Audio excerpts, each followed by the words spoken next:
मैं एस.एच. मूसा आप सभी लोगों का यंग जीनियस ग्रुप के लाइव क्लासेस में स्वागत करता हूं। आज की टॉपिक है फ्यूचर इंडेफिनिट टेंस। देखिए, फ्यूचर इंडेफिनिट टेंस की पहचान जो प्रेजेंट की अलग पहचान, पास्ट की अलग पहचान और फ्यूचर की अलग पहचान। फ्यूचर टेंस की पहचान जो होगी, जैसे प्रेजेंट इंडेफिनिट, प्रेजेंट में आप पहचानते थे कि है, हूँ, हो आना चाहिए। पास्ट में पहचानते थे था, देती। फ्यूचर से पहचाना जाएगा गा, गे, गी से। अगर कहीं टेंस के वाक्य के अंत में गा, गे, गी आ रहा है तो आप समझ जाइए कि ये फ्यूचर टेंस है, भविष्य काल है।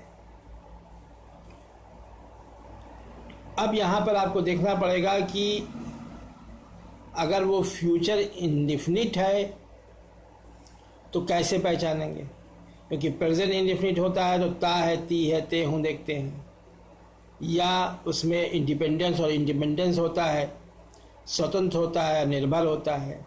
फ्यूचर में ऐसा कुछ नहीं होता है, उसमें हमेशा डिपेंडेंस ही होता है, यानी हमेशा वर्ब आएगा, बिना वर्ब के फ्यूचर टेंस नहीं बनता है। तो इसकी पहचान क्या होगी?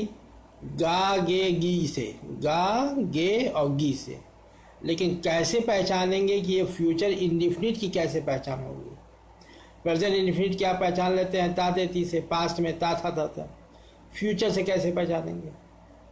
इसमें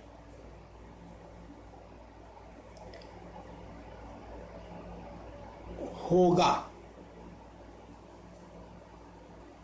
जैसे या के बाद जाए, या के बाद गा आ जाए, खा के बाद गा आ जाए,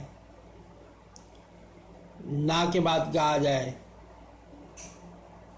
ऐसे वाक्य फ्यूचर इंडेफिनिट कहलाते हैं। या इसके अलावा खेलता होगा, ते होंगे, ती होगी, होगी। जैसे ता है, खेलता है, खेलता था, खेलता होगा, ता होगा। तो जब ता होगा, ते होंगे, ती होगी।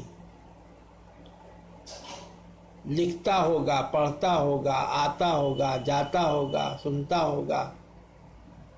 ठीक है, इस टाइप के सेंटेंस वाक्य फ्यूचर इंडेफिनिट की पहचान होती है। अब इसको बनाने के लिए दो सहायक क्रिया की आवश्यकता पड़ती है। एक विल, WILL, और दूसरा शैल, SHALL। विल और शैल। विल का भी मतलब होता है गागेगी और शैल का भी मतलब होता है गागेगी। लेकिन ये दो सहायक क्रिया जो है विल और शैल, इनका प्रयोग करते समय ग्रामर के अकॉर्डिंग कब किसके साथ विल का प्रयोग होगा, किसके साथ शैल का प्रयोग होगा, ये नियम है। ग्रामर कहता है कि अगर फर्स्ट पर्सन यानी आई और वी, अगर आई और वी सब्जेक्ट हैं यानी कर्ता हैं, तो सहायक क्रिया शैल का प्रयोग करेंगे। क्या प्रयोग करेंगे? शैल का प्रयोग करेंगे।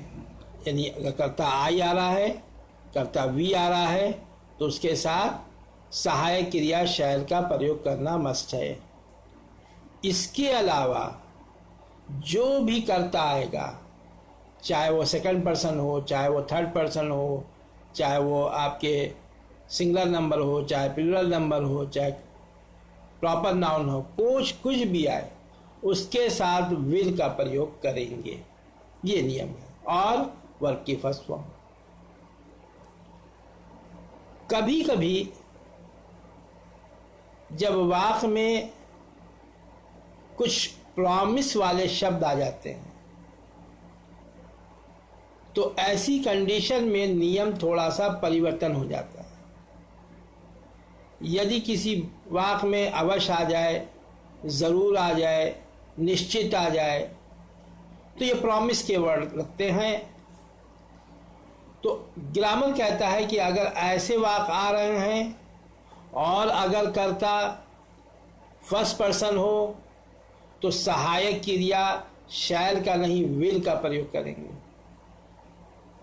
सहायक क्रिया विल का प्रयोग करेंगे। और अगर जहां कर्ता सेकंड पर्सन आ रहा हो, थर्ड पर्सन आ रहा हो, कॉमन नाउन आ रहा हो, सिंगुलर नंबर हो, प्लूरल नंबर हो, प्रॉपर नाउन हो, और वहाँ पर सहायक क्रिया विल का प्रयोग करते हैं। लेकिन अगर ये शब्द आ जाए, अवश्य आ जाए, निश्चित आ जाए, ज़रूर आ जाए, तो वहाँ पर सहायक क्रिया शैल का प्रयोग करेंगे। यानी कहने का मतलब ये है कि अगर नॉर्मल वे में जो शब्द आ रहे हैं उनके साथ आई और वी के साथ शैल का प्रयोग करेंगे और वर्ब की फर्स्ट फॉर्म। इसके अलावा सेकंड पर्सन, थर्ड पर्सन, एक वचन, बहुवचन के साथ सहायक क्रिया विल का प्रयोग करेंगे और वर्ब की फर्स्ट फॉर्म। अब जैसे ये कहा जाए सेंटेंस, मैं तुम्हें पढ़ाऊंगा, तो यहां पर क्या हो जाएगा, मैं तुम्हें पढ़ाऊंगा, गा रहा है। तो अब यहां पर कहा जाएगा आई सब्जेक्ट हो गया, सहायक क्रिया शैल पढ़ाना, वर्ब यानी teach, object you, I shall teach you. लेकिन इसी चीज़ को कहा जाए मैं तुम्हें अवश्य पढ़ाऊंगा, मैं तुम्हें ज़रूर पढ़ाऊंगा, तब कहा जाएगा आई विल टीच यू। ये दोनों में अंतर क्या हुआ? दोनों में अंतर क्लियर इस बात का है कि सब्जेक्ट सेम है, लेकिन कहीं विल आ रहा है, कहीं शैल आ रहा है।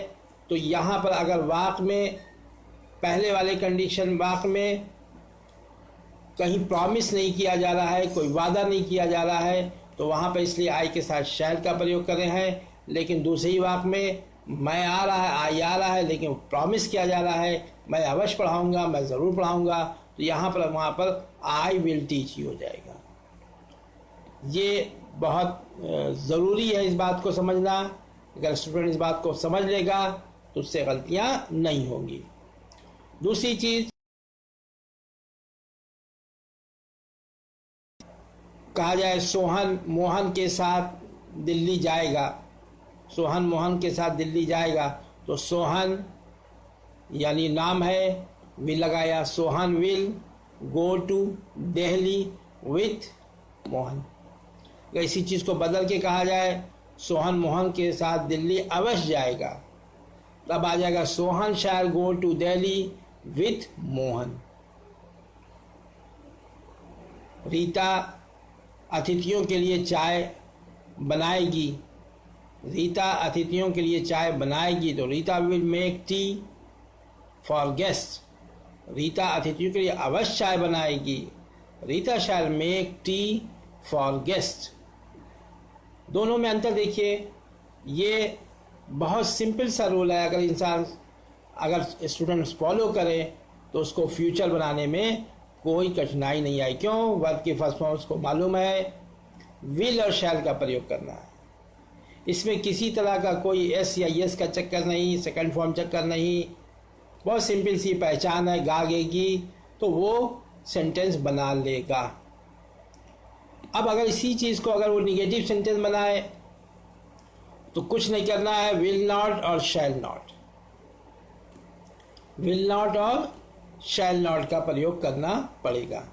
जैसे उसके पिता दिल्ली से नहीं आएंगे, तो his father will not come from Delhi, his father will not come from Delhi. उसके पिता दिल्ली से अवश्य नहीं आएंगे, तो his father shall not come from Delhi. Mohan परीक्षा में प्रथम अवश्य आएगा, अवश्य नहीं आएगा। मोहन परीक्षा में प्रथम अवश्य नहीं आएगा, तो Mohan will not, Mohan shall not get first in the exam. One shall not get first in the exam. मैं तुम्हारे साथ वहाँ नहीं जाऊँगा। I shall not go there with you. अगर मैं तुम्हारे साथ अवश्य नहीं जाऊँगा, मैं तुम्हारे साथ वहाँ अवश्य नहीं जाऊँगा, मैं तुम्हारे साथ बिल्कुल वहाँ नहीं जाऊँगा, तो I will not go there with you. I will not go there with you. तो ये सेंटेंस वाक्य जैसे जैसे आप बनाएंगे वैसे वैसे सेंटेंस आता जाएगा। ये चीज़ें स्टूडेंट को समझना ज़रूरी है कि कहाँ पर विल आएगा, कहाँ पर शैल आएगा, कब विल और शैल में परिवर्तन आ जाएगा। इन चीज़ों को अगर स्टूडेंट समझेगा तो वो सेंटेंस को बहुत आसानी से बना लेगा। अब अगर इसी सेंटेंस को वो अगर इंट्रोगेटिव सेंटेंस बनाता है तो अगर वो क्या से सेंटेंस प्रारंभ कर रहा है तो उसके लिए सबसे पहले क्या के स्थान पर विल या शैल का प्रयोग करेंगे सब्जेक्ट को देखते हुए। जैसे क्या तुम वहाँ जाओगे, तो अब आप देखेंगे तुम क्या सब्जेक्ट है, यू। अब यू के साथ आपको विल का प्रयोग करेंगे तो will you go there, will you go there. क्या तुम वहाँ जाओगे, क्या तुम वहाँ अवश्य जाओगे। अब यहाँ पर आ जाएगा अवश्य आ रहा, shall you go there, shall you go there. क्या तुम वहाँ अवश्य जाओगे, शैल यू गो देयर। तो डिफरेंस क्या दिखाई दिया, डिफरेंस यहाँ पर भी इंट्रोगेटिव के साथ भी यही रूल आएगा कि अगर कहीं प्रॉमिस की बात की जा रही है उसको आपको फॉलो करना है और उसी के हिसाब से उसको चेंज करना है।